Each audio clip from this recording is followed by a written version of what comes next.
You all know that a random guy posted this image on 4chan one day, and it all started. The concepts of backrooms are all amazing. But what made it popular is that the fact people started creating games of backrooms. The experience, people started exploring.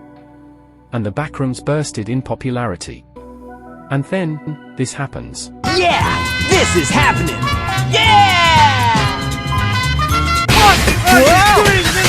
Hold on!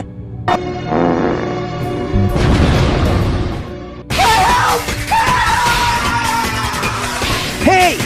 There's no time for this!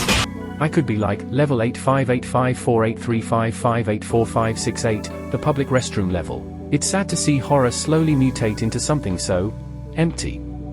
Games started to try too hard to be scary without knowing what horror is. Even worse, converting horror into child entertainment and comedy. We can't deny the fact that children is the reason for almost all of the things that get ruined nowadays. Films, even already released ones, are cut down and censored, social media policies, and things that nobody ever liked. Why can't we just mass murder? And so, one of the main problem being the entities. Skin stealers? Smilers? I know the original post hints at something being in there with you. But it's the mystery of what it could be, and that's what makes great horror. The Backrooms at this point just feels like a low-effort sequel to the SCP Foundation. I've even come across a few posts trying, and failing, to make it into an SCP.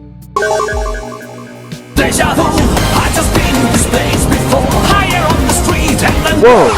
Yo, come check this out! Again, I'm not entirely against the concept of entities, just make one of them, not hundreds of Sonic and Mickey Mouse.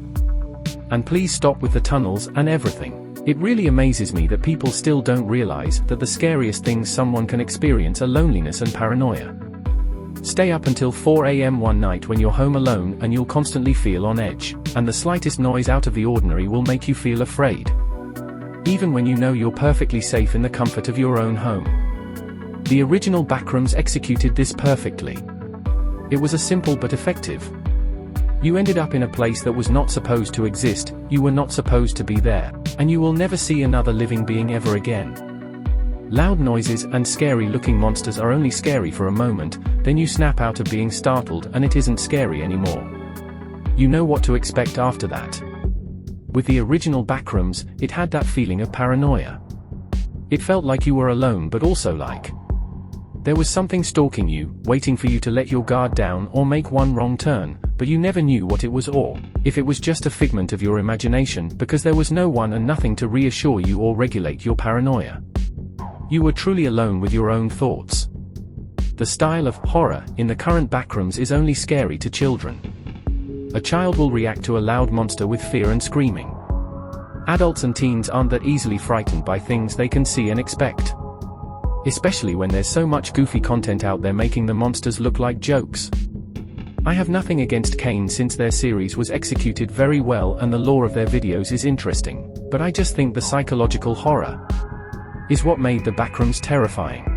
And this is why some things are just better underrated than overrated. Yeah, bring my ringer, no, get my certificate, wait, it's not, smirk, I've independently, say, right now, Renee, the liar, but I will.